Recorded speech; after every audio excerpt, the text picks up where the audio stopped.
Welcome to the Midnight Dark. Please subscribe US. If you like our videos, let's start the main story. The horror in the museum it was languid curiosity, which first brought Stephen Jones to Rogers Museum.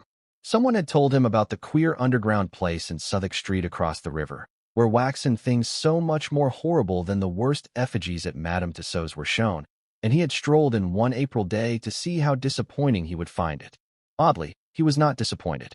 There was something different and distinctive here, after all. Of course, the usual gory commonplaces were present. Landru, Dr. Crippen, Madame de Mers, Rizzio, Lady Jane Grey, endless maimed victims of war and revolution, and monsters like Gilles de Rice and Marquis de Sade. But there were other things which had made him breathe faster and stay till the ringing of the closing bell. The man who had fashioned this collection could be no ordinary mountebank.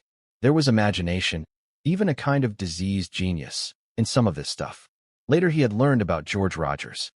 The man had been on the Tussauds staff, but some trouble had developed which led to his discharge. There were aspersions on his sanity and tales of his crazy forms of secret worship.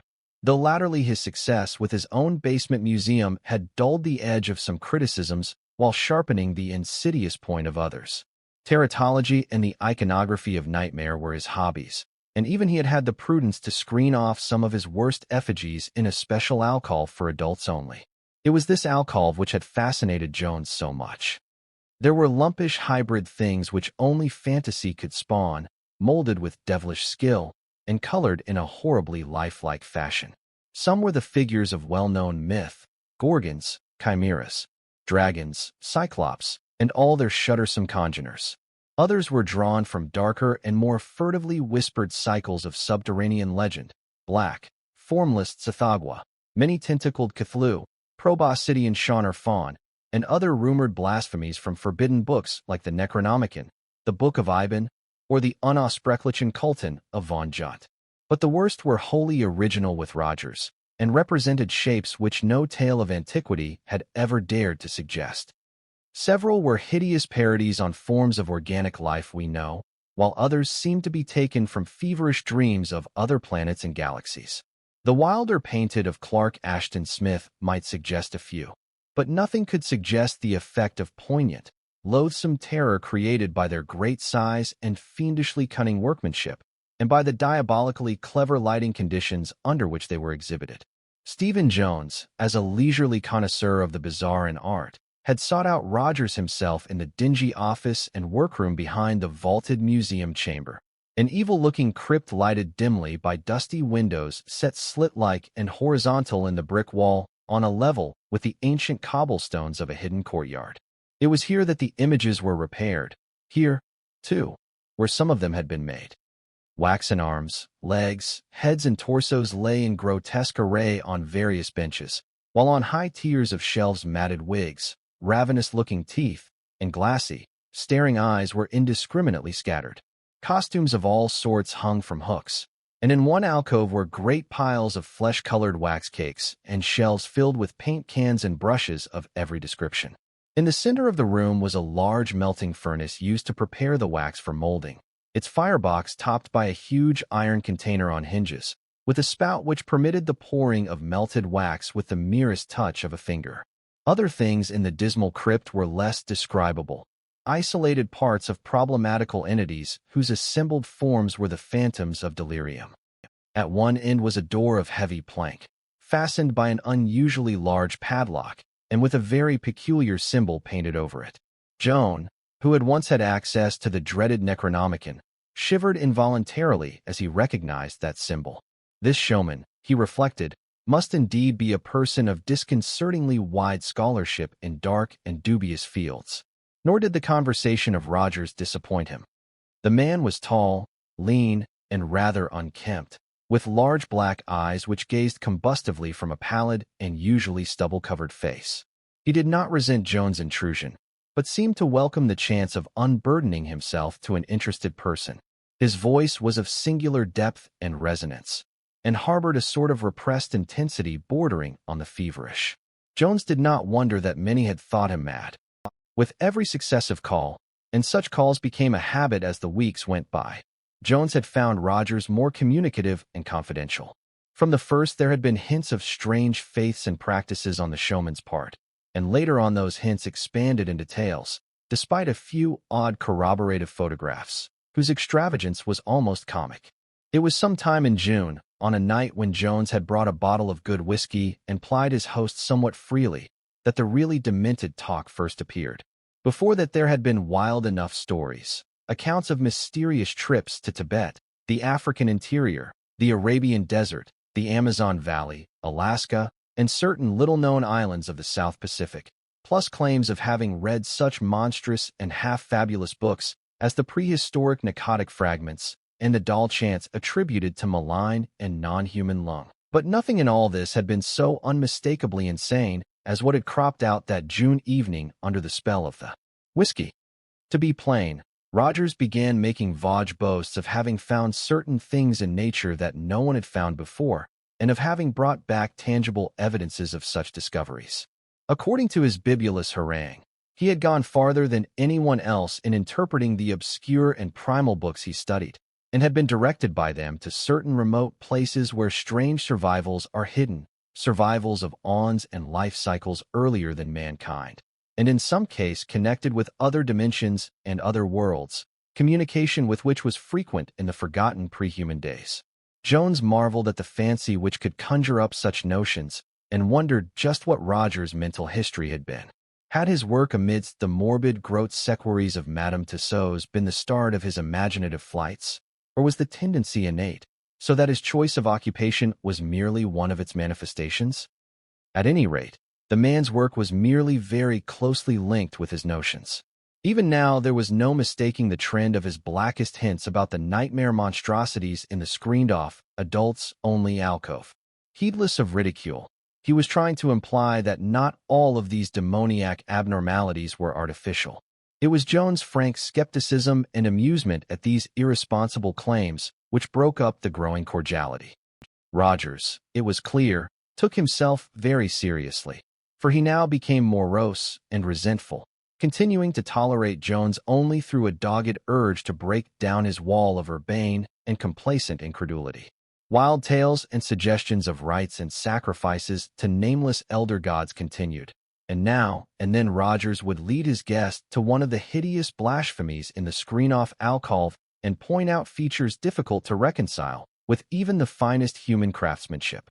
Jones continued his visits through sheer fascination, though he knew he had forfeited his host's regards. At times he would humor Rogers with pretended assent to some mad hint or assertion, but the gaunt showman was seldom to be deceived by such tactics. The tension came to a head later in September.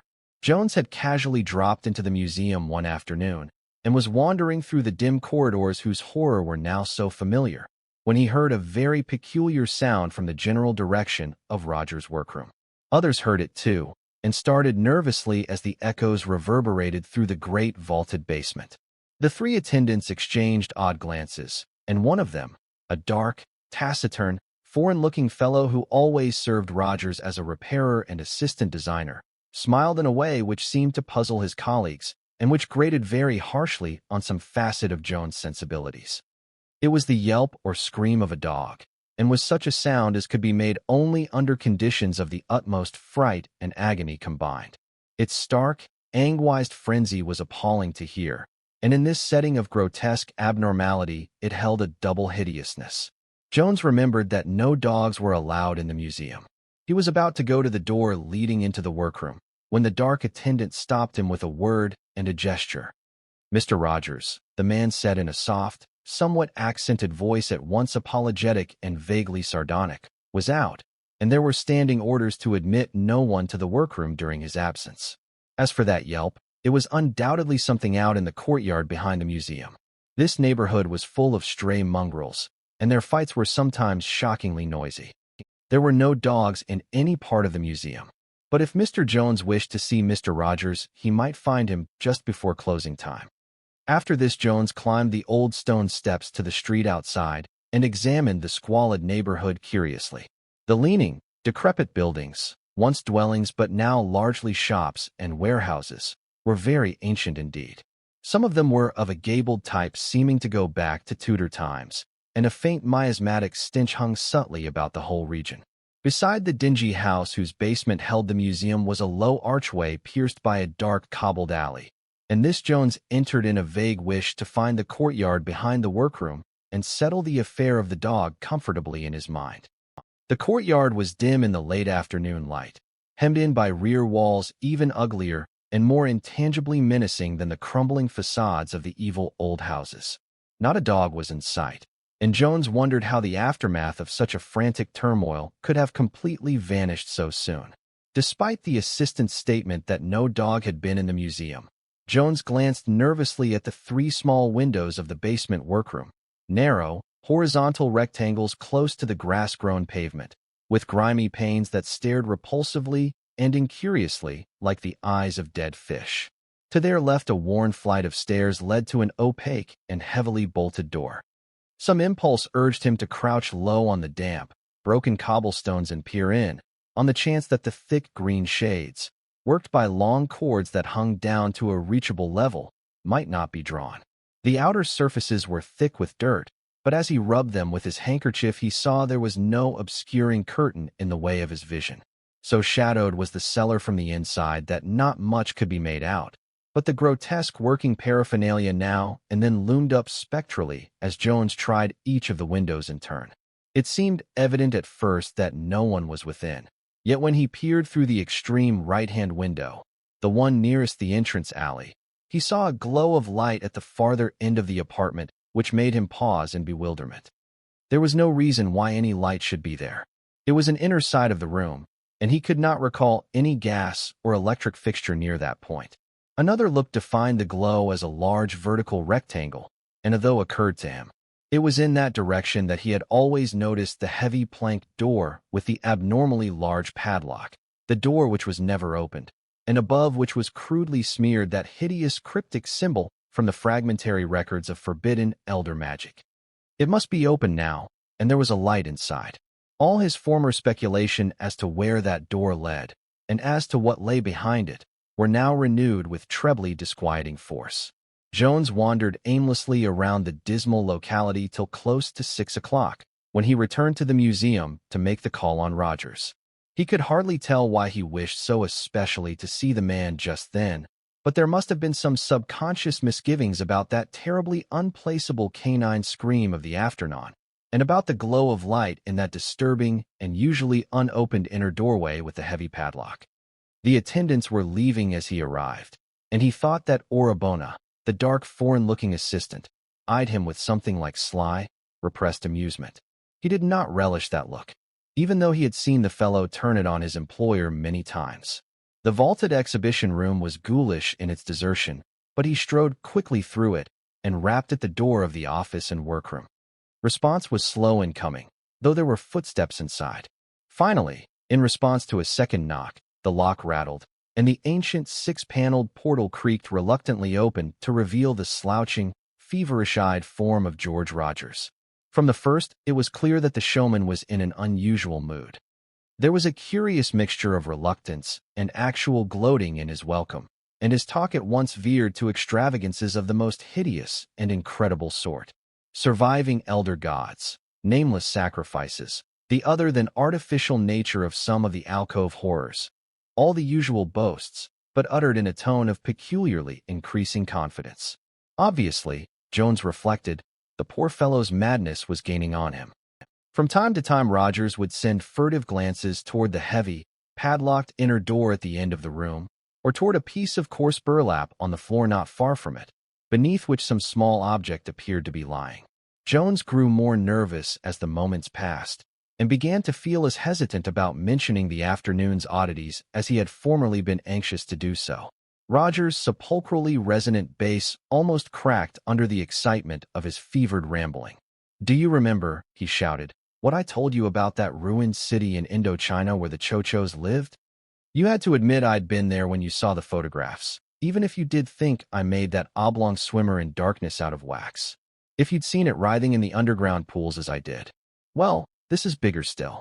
I never told you about this, because I wanted to work out the later parts before making any claim. When you see the snapshots you'll know the geography couldn't have been faked, and I fancy I have another way of proving it isn't any wax concoction of mine. You've never seen it, for the experiments wouldn't let me keep it on exhibition. The showman glanced queerly at the padlocked door.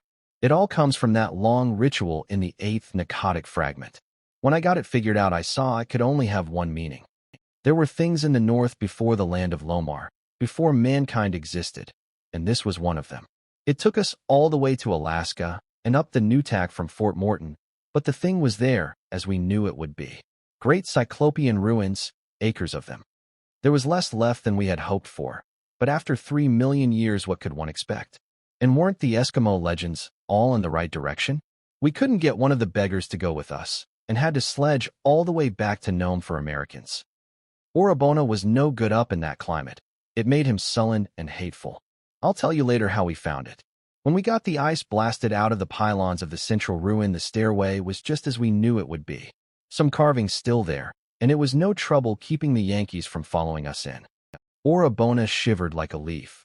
You'd never think it from the damned, insolent way he struts around here. He knew enough of the elder lore to be properly afraid. The eternal light was gone, but our torches showed enough. We saw the bones of others who had been before us eons ago, when the climate was warm. Some of those bones were of things you couldn't even imagine. At the 3rd level down, we found the ivory throne the fragments said so much about, and I may as well tell you it wasn't empty. The thing on the throne didn't move, and we knew then that it needed the nourishment of sacrifice. But we didn't want to wake it then. Better to get it to London first. Orabona and I went to the surface for the big box, but when we had packed it, we couldn't get it up the 3 flights of steps. These steps weren't made for human beings, and their size bothered us. Anyway, it was devilish heavy. We had to have the Americans down to get it out. They weren't anxious to go into the place, but of course the worst thing was safely inside the box. We told them it was a batch of ivory carving, archaeological stuff, and after seeing the carved throne, they probably believed us. It's a wonder they didn't suspect hidden treasure and demand a share. They must have told queer tales around Nome later on, though I doubt if they ever went back to those ruins, even for the ivory throne. Rogers paused, felt around in his desk, and produced an envelope of good-sized photographic prints. Extracting one and laying it face down before him, he handed the rest to Jones. The set was certainly an odd one. Ice-clad hills, dog sledges, men in furs, and vast tumbled ruins against a background of snow. Ruins whose bizarre outlines and enormous stone blocks could hardly be accounted for. One flashlight view showed an incredible interior chamber with wild carvings and a curious throne whose proportions could not have been designed for a human occupant. The carvings of the gigantic masonry, high walls, and peculiar vaulting overhead were mainly symbolic and involved both wholly unknown designs and certain hieroglyphs darkly cited in obscene legends. Over the throne loomed the same dreadful symbol which was now painted on the workroom wall above the padlocked plank door. Jones darted a nervous glance at the closed portal. Assuredly, Rogers had been to strange places and had seen strange things. Yet this mad interior picture might easily be a fraud, taken from a very clever stage setting. One must not be too credulous. But Rogers was continuing. Well, we shipped the box from Nome and got to London without any trouble. That was the first time we'd ever brought back anything that had a chance of coming alive. I didn't put it on display because there were more important things to do for it. It needed the nourishment of sacrifice, for it was a god.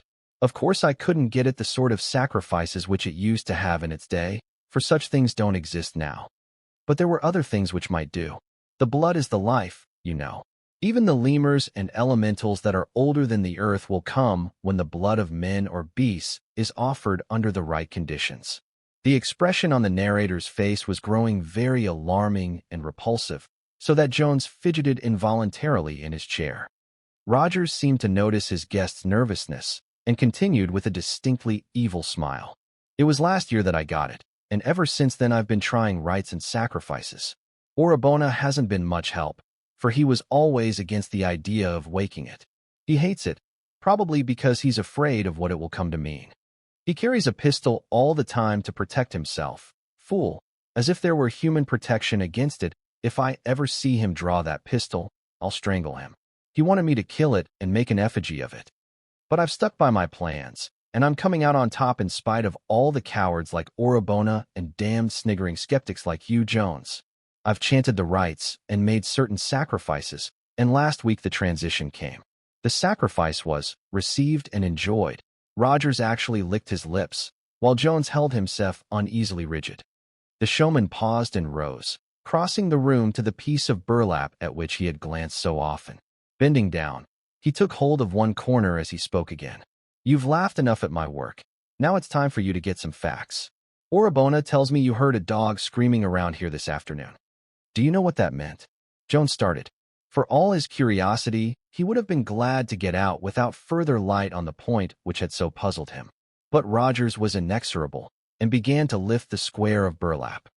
Beneath it lay a crushed, almost shapeless mass which Jones was slow to classify. Was it a once-living thing which some agency had flattened, sucked dry of blood, punctured in 1,000 places, and wrung into a limp, broken-boned heap of grotesqueness? After a moment Jones realized what it must be. It was what was left of a dog, perhaps of considerable size and whitish color. Its breed was past recognition, for distortion had come in nameless and hideous ways. Most of the hair was burned off as by some pungent acid, and the exposed, bloodless skin was riddled by innumerable circular wounds or incisions. The form of torture necessary to cause such results was past imagining. Electrified with a pure loathing which conquered his mounting disgust, Jones sprang with a cry. You damned sadist, you madman! You do a thing like this and dare to speak to a decent man. Rogers dropped the burlap with a malignant sneer and faced his oncoming guest. His words held an unnatural calm. Why, you fool, do you think I did this? What of it? It is not human and does not pretend to be. To sacrifice is merely to offer. I gave the dog to it.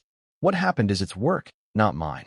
It needed the nourishment of the offering and took it in its own way. But let me show you what it looks like. As Jones stood hesitating, the speaker had returned to his desk and took up the photograph he had laid face down without showing. Now he extended it with a curious look. Jones took it and glanced at it in an almost mechanical way. After a moment, the visitor's glance became sharper and more absorbed, for the utterly satanic force of the object depicted had an almost hypnotic effect. Certainly, Rogers had outdone himself in modeling the eldritch nightmare which the camera had caught. The thing was a work of sheer, infernal genius, and Jones wondered how the public would react when it was placed on exhibition. So hideous a thing had no right to exist. Probably the mere contemplation of it, after it was done, had completed the unhinging of its maker's mind and led him to worship it with brutal sacrifices. Only a stout sanity could resist the insidious suggestion that the blasphemy was, or had once been, some morbid and exotic form of actual life. The thing in the picture squatted or was balanced on what appeared to be a clever reproduction of the monstrously carved throne in the other curious photograph.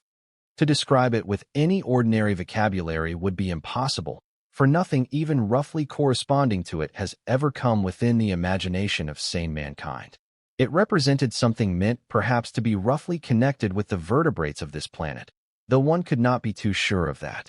Its bulk was cyclopean, for even squatted it towered to almost twice the height of Orabona, who was shown beside it. Looking sharply, one might trace its approximations toward the bodily features of the higher vertebrates. There was an almost globular torso, with 6 long, sinuous limbs terminating in crab-like claws. From the upper end a subsidiary globe bulged forth bubble-like, its triangle of 3 staring, fishy eyes, its foot-long and evidently flexible proboscis, and a distended lateral system analogous to gills, suggesting that it was a head. Most of the body was covered with what at first appeared to be fur, but which on closer examination proved to be a dense growth of dark, slender tentacles or sucking filaments, each tipped with a mouth suggesting the head of an asp. On the head and below the proboscis, the tentacles tended to be longer and thicker, marked with spiral stripes, suggesting the traditional serpent locks of Medusa. To suggest that such a thing could have an expression seems paradoxical. Yet Jones felt that that triangle of bulging fish eyes and that obliquely poised proboscis all bespoke a blend of hate, greed, and sheer cruelty incomprehensible to mankind because it was mixed with other emotions not of the world or this solar system. Into this bestial abnormality, he reflected, Rogers must have poured at once all his malignant insanity and all his uncanny sculptural genius. The thing was incredible, and yet the photograph proved that it existed. Rogers interrupted his reveries. "Well, what do you think of it? Now do you wonder what crushed the dog and sucked it dry with a million mouths? It needed nourishment, and it will need more. It is a god, and I am the first priest of its latter-day hierarchy. I, Shub-Niggurath, the goat with 1,000 young." Jones lowered the photograph in disgust and pity. "See here, Rogers, this won't do. There are limits, you know. It's a great piece of work and all that, but it isn't good for you. Better not see it anymore. Let Orabona break it up and try to forget about it. And let me tear this beastly picture up, too." With a snarl, Rogers snatched the photograph and returned it to the desk. "Idiot. And you still think it's a fraud. You still think I made it. And you still think my figures are nothing but lifeless wax. Why, damn you, you're going to know. Not just now, for it is resting after the sacrifice, but later. Oh, yes, you will not doubt the power of it then." As Rogers glanced toward the padlocked inner door, Jones retrieved his hat and stick from a nearby bench. "Very well, Rogers, let it be later. I must be going now, but I'll call round tomorrow afternoon. Think my advice over and see if it doesn't sound sensible. Ask Orabona what he thinks, too." Rogers bared his teeth in wild beast fashion. "Must be going now, eh? Afraid, after all. Afraid, for all your bold talk. You say the effigies are only wax, and yet you run away when I begin to prove that they aren't. You're like the fellows who take my standing bet that they daren't spend the night in the museum.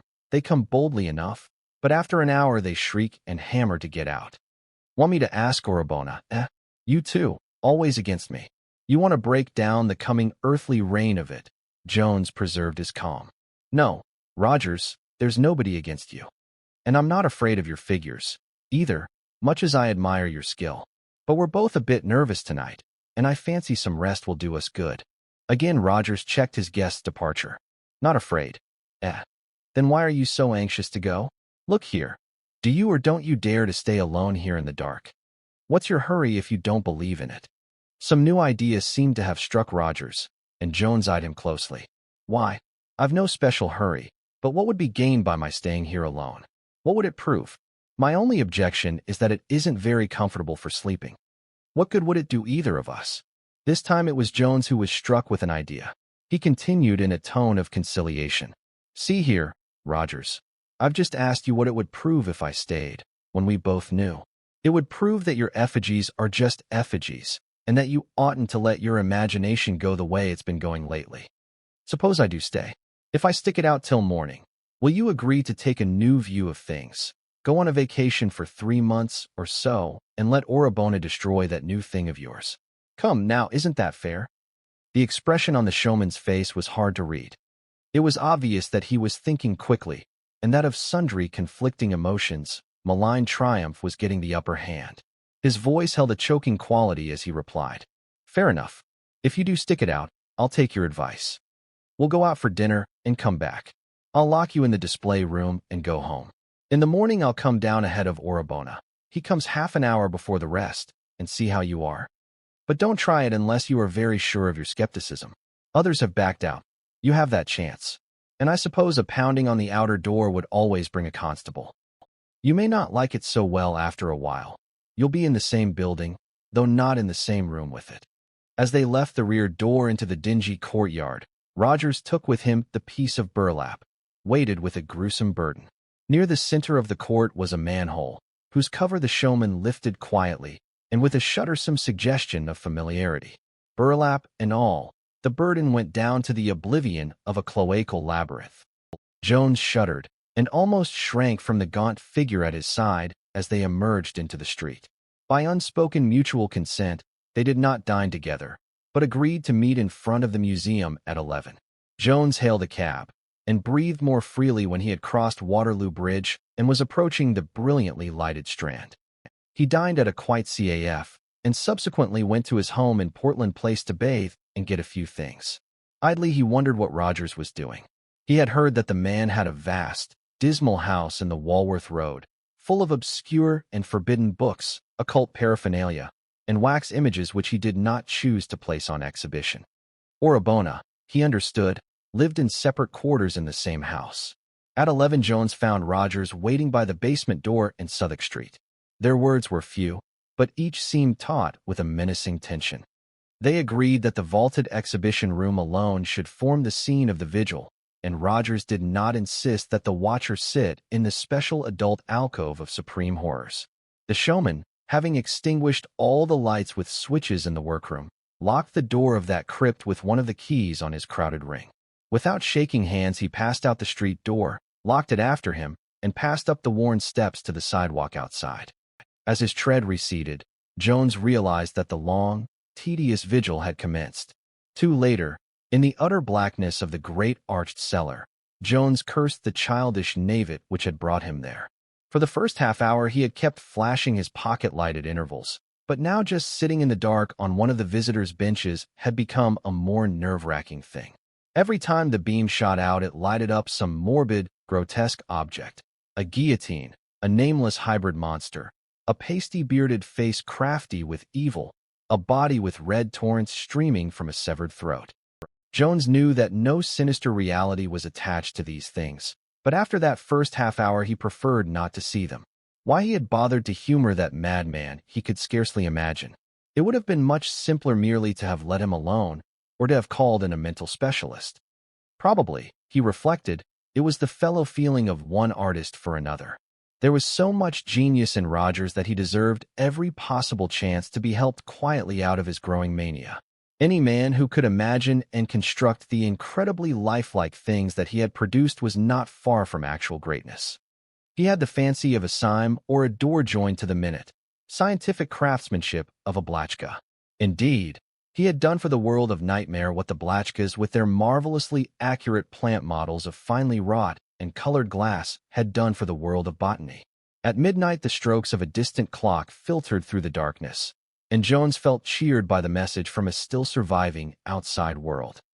The vaulted museum chamber was like a tomb, ghastly in its utter solitude. Even a mouse would be cheering company, yet Rogers had once boasted that, for certain reasons, as he said, no mice or even insects ever came near the place. That was very curious, yet it seemed to be true. The deadness and silence were virtually complete. If only something would make a sound. He shuffled his feet, and the echoes came spectrally out of the absolute stillness. He coughed, but there was something mocking in the staccato reverberations. He could not, he vowed, begin talking to himself. That meant nervous disintegration. Time seemed to pass with abnormal and disconcerting slowness. He could have sworn that hours had elapsed since he last flashed the light on his watch. Yet here was only the stroke of midnight.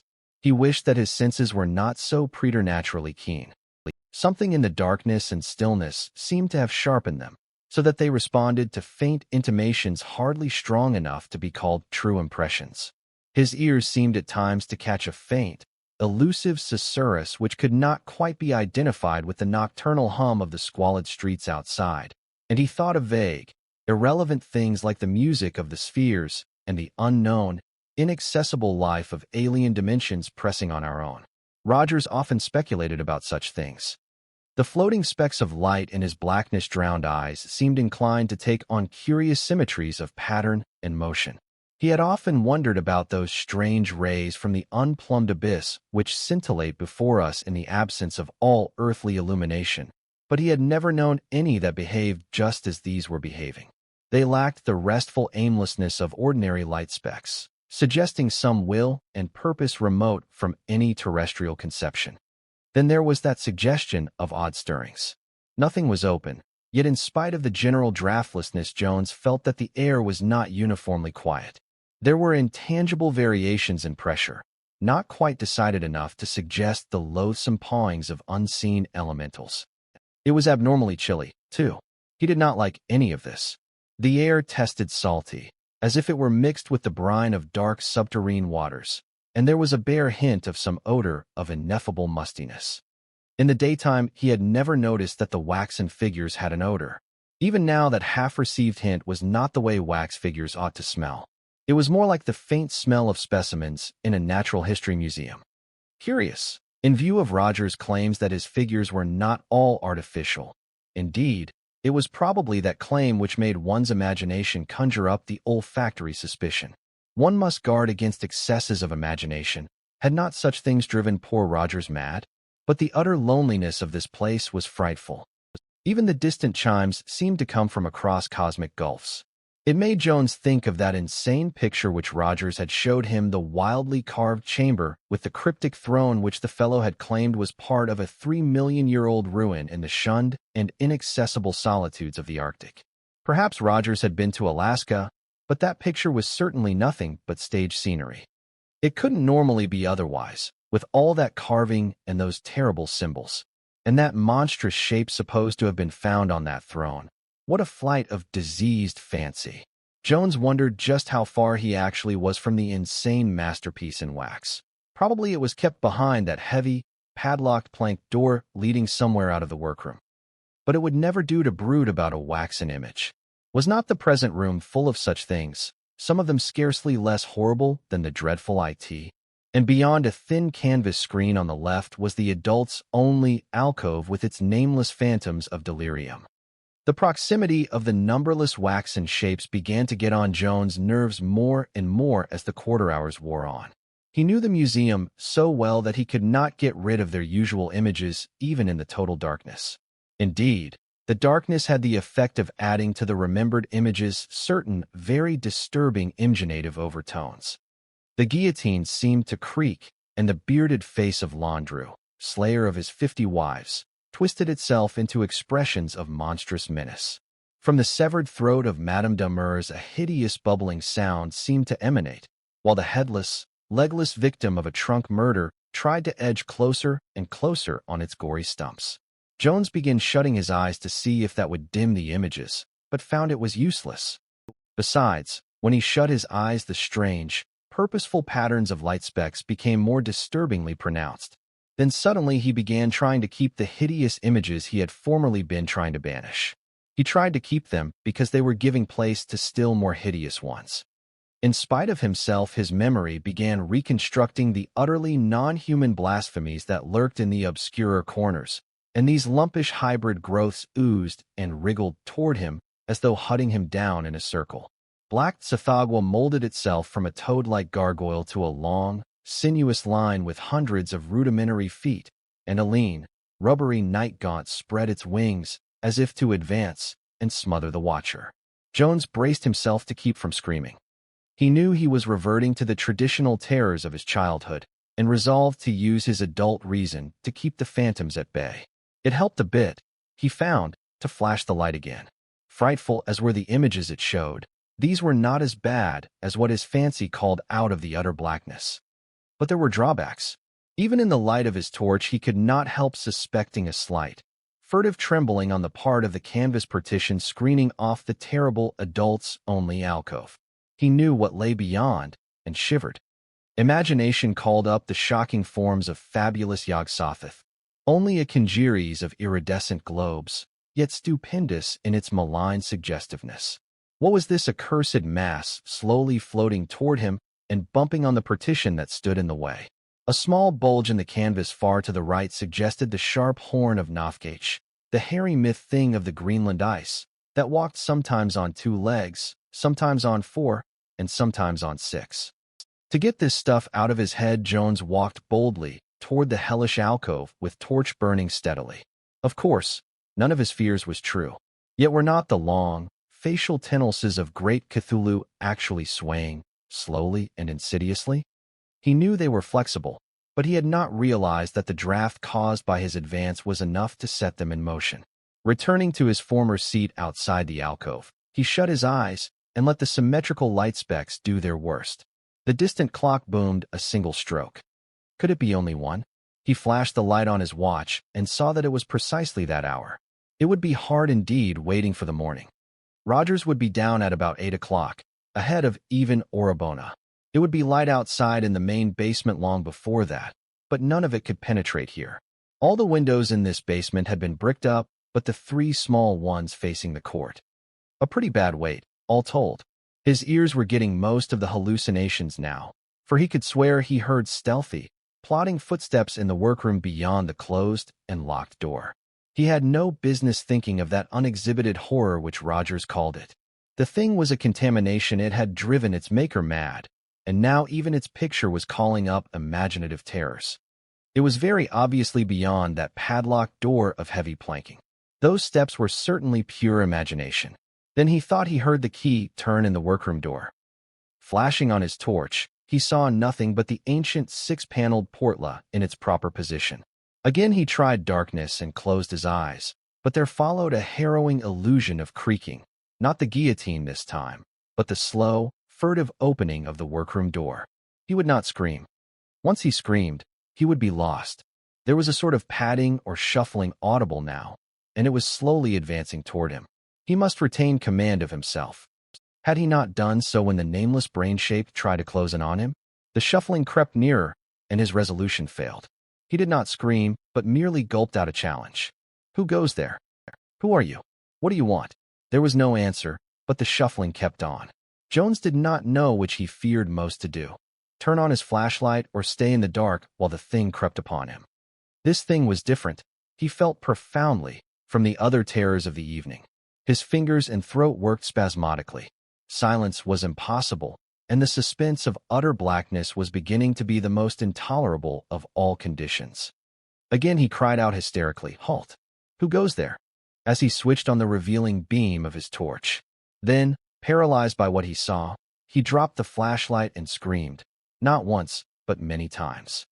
Shuffling toward him in the darkness was the gigantic, blasphemous form of a black thing, not wholly ape and not wholly insect. Its hide hung loosely upon its frame, and its rugose, dead-eyed rudiment of a head swayed drunkenly from side to side. Its forepaws were extended, with talons spread wide, and its whole body was taut with murderous malignity despite its utter lack of facial expression. After the screams and the final coming of darkness it leaped, and in a moment had Jones pinned to the floor. There was no struggle, for the watcher had fainted. Jones' fainting spell could not have lasted more than a moment, for the nameless thing was apishly dragging him through the darkness when he began recovering consciousness. What started him fully awake were the sounds which the thing was making, or rather, the voice with which it was making them. That voice was human, and it was familiar. Only one living being could be behind the hoarse, feverish accents which were chanting to an unknown horror. It was howling. "I am coming, O Ran-Tegith, coming with the nourishment. You have waited long and fed ill, but now you shall have what was promised.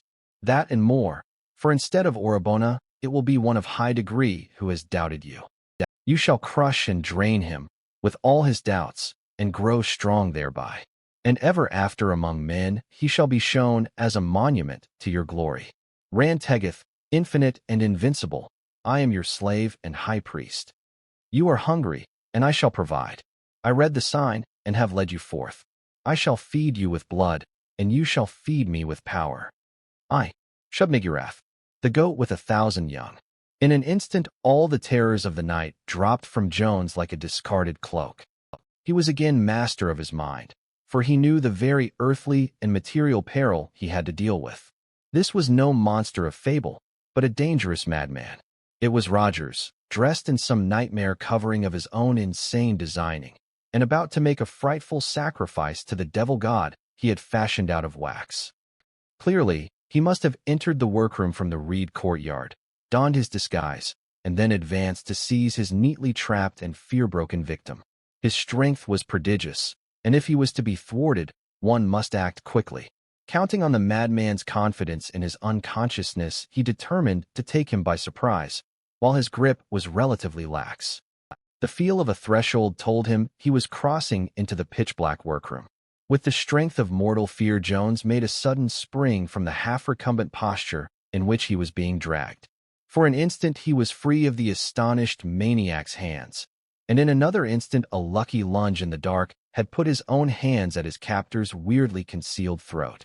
Simultaneously Rogers gripped him again, and without further preliminaries the two were locked in a desperate struggle of life and death.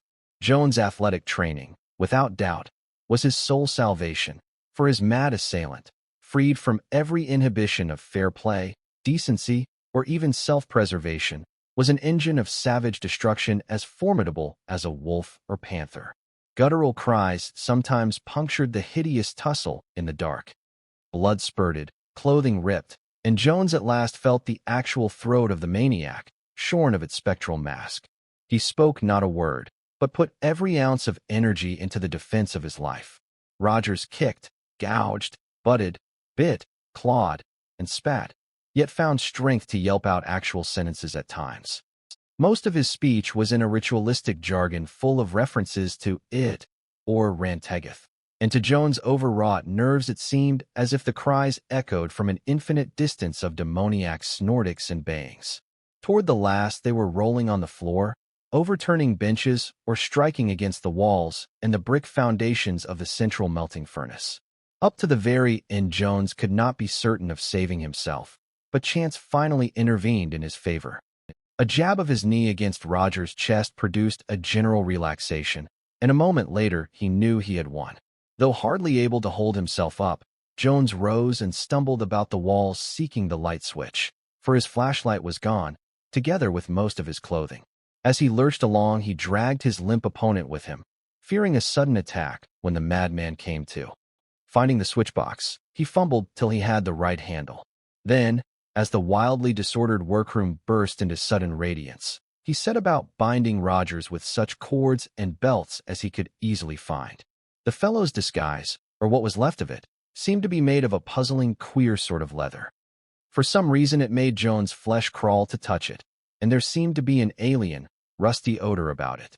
In the normal clothes beneath it was Rogers' carrying, and this the exhausted victor seized as his final passport to freedom. The shades at the small, slit-like windows were all securely drawn, and he let them remain so. Washing off the blood of battle at a convenient sink, Jones donned the most ordinary-looking and least ill-fitting clothes he could find on the costume hooks.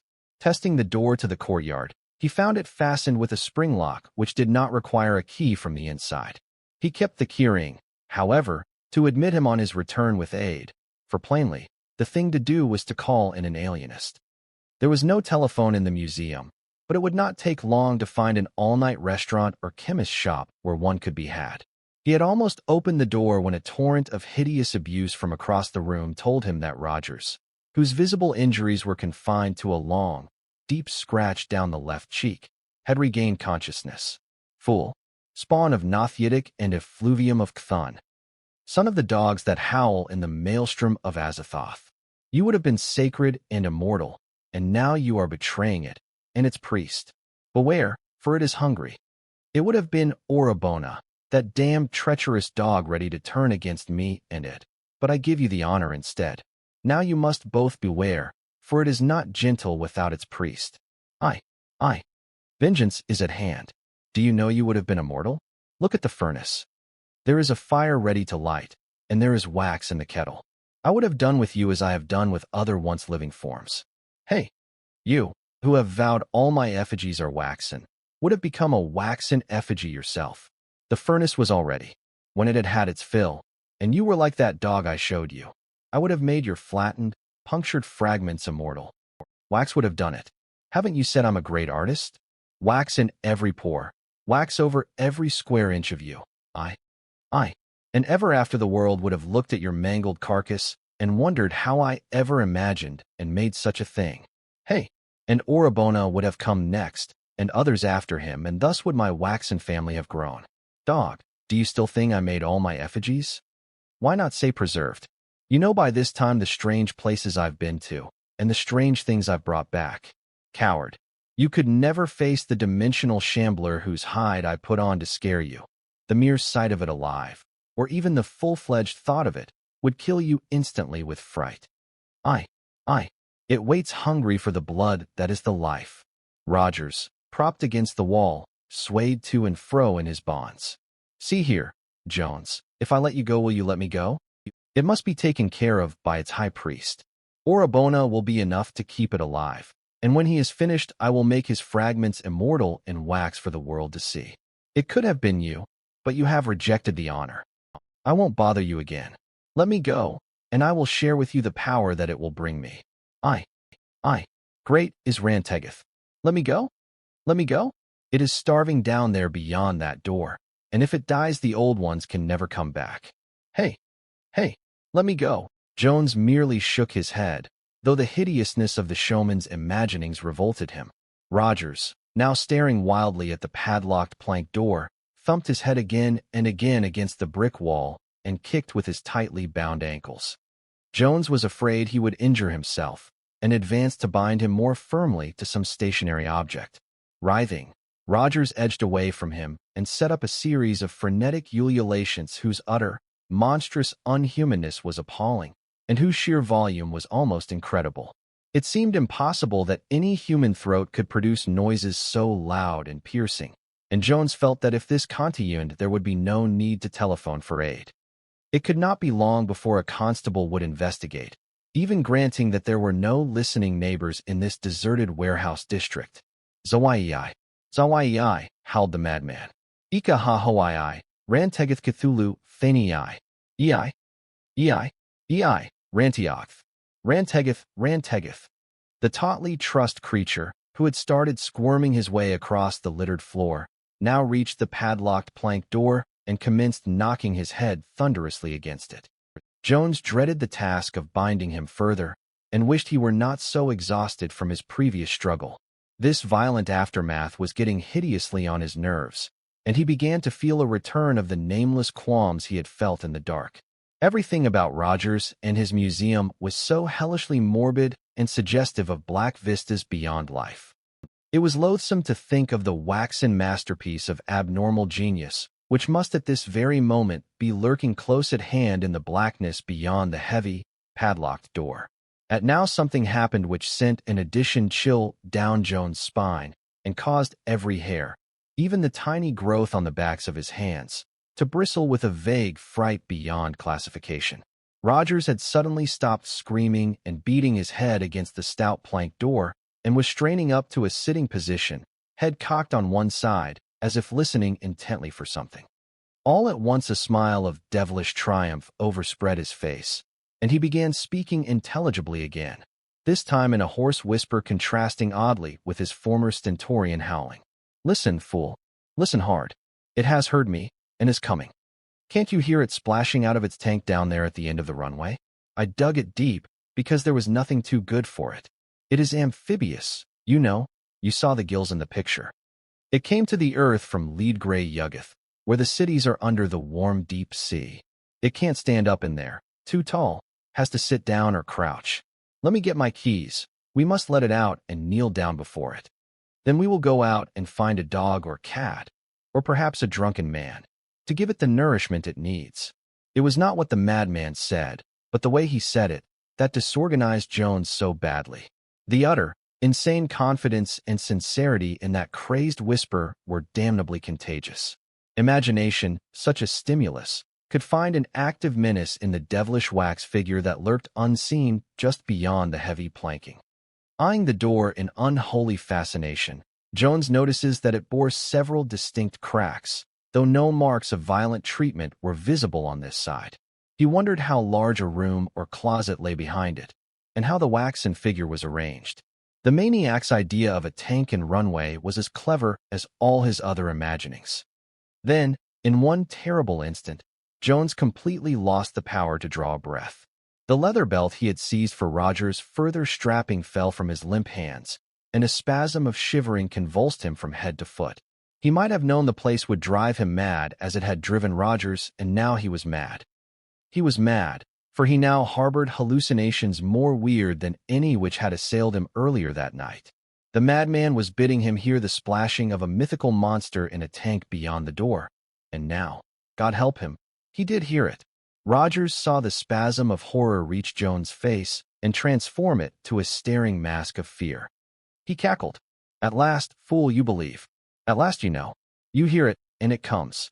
Get me my keys, fool. We must do homage and serve it."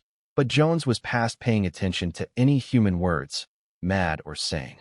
Phobic paralysis held him immobile and half-conscious, with wild images racing phantasmagorically through his helpless imagination. There was a splashing. There was padding or shuffling, as of great wet paws on a solid surface. Something was approaching.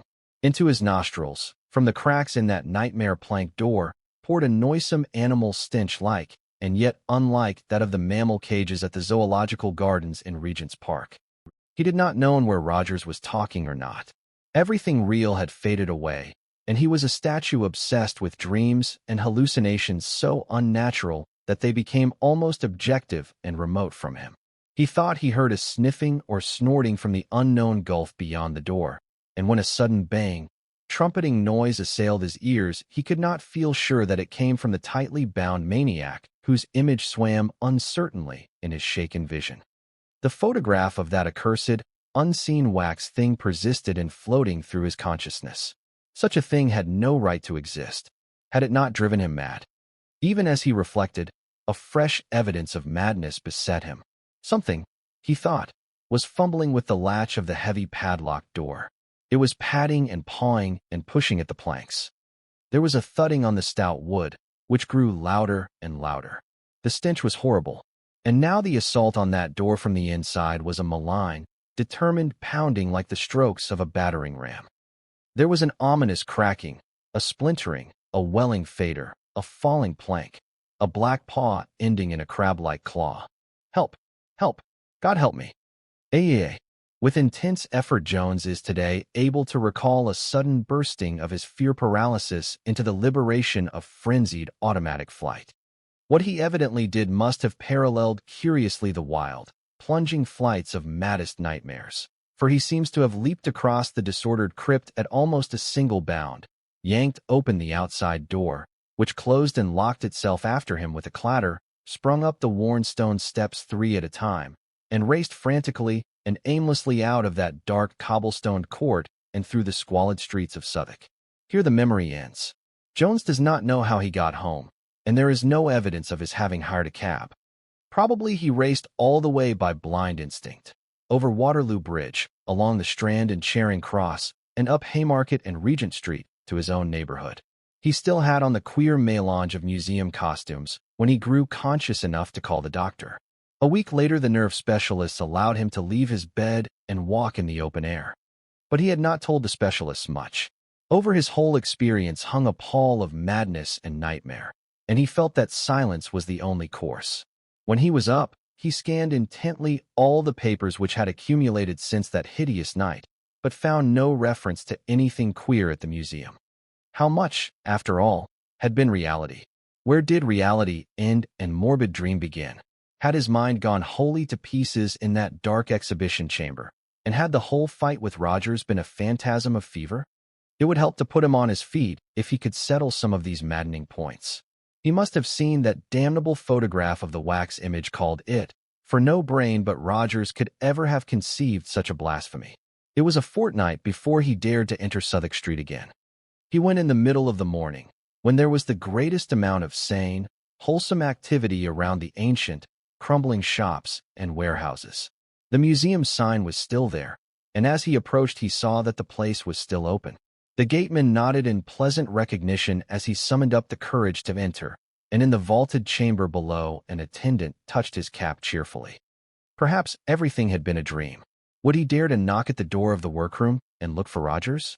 Then Orabona advanced to greet him.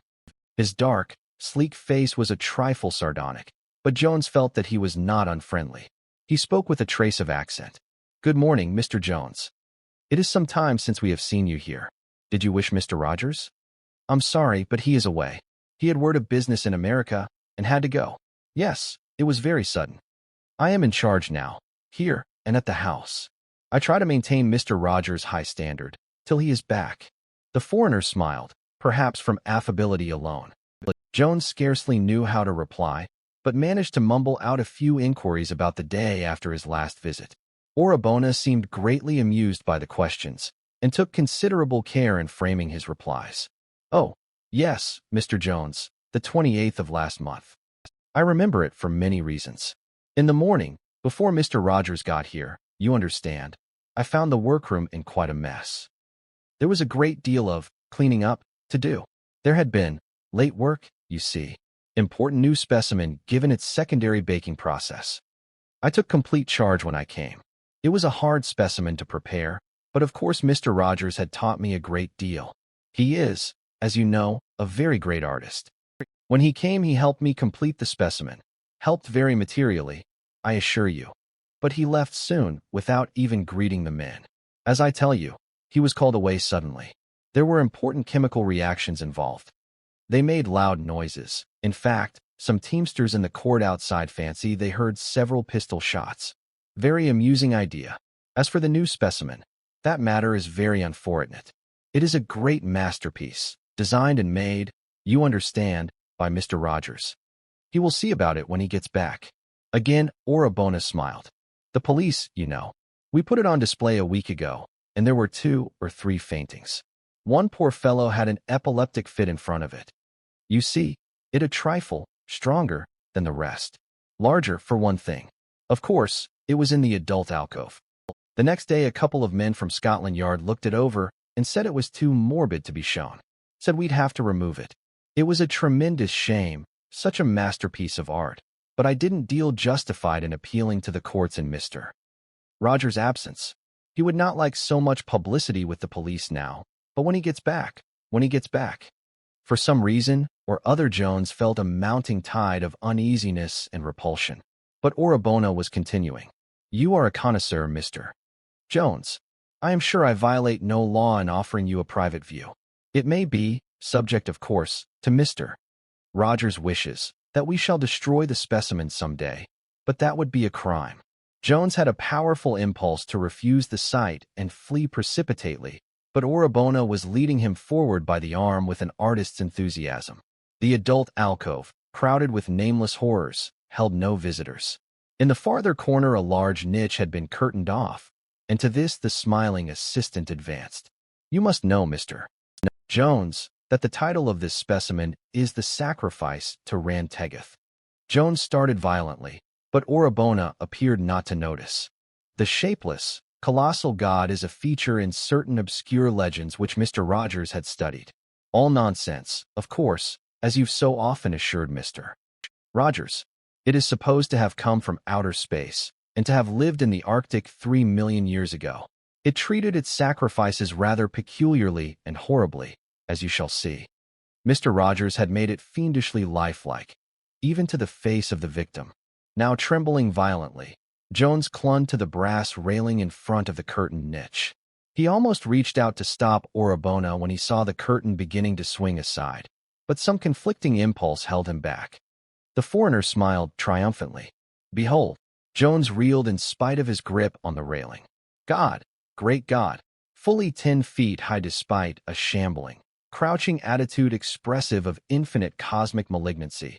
A monstrosity of unbelievable horror was shown starting forward from a cyclopean ivory throne covered with grotesque carvings. In the central pair of its 6 legs it bore a crushed, flattened, distorted, bloodless thing, riddled with a million punctures, and in places seared as with some pungent acid. Only the mangled head of the victim, lolling upside down at one side, revealed that it represented something once human. The monster itself needed no title for one who had seen a certain hellish photograph. That damnable print had been all too faithful, yet it could not carry the full horror which lay in the gigantic actuality.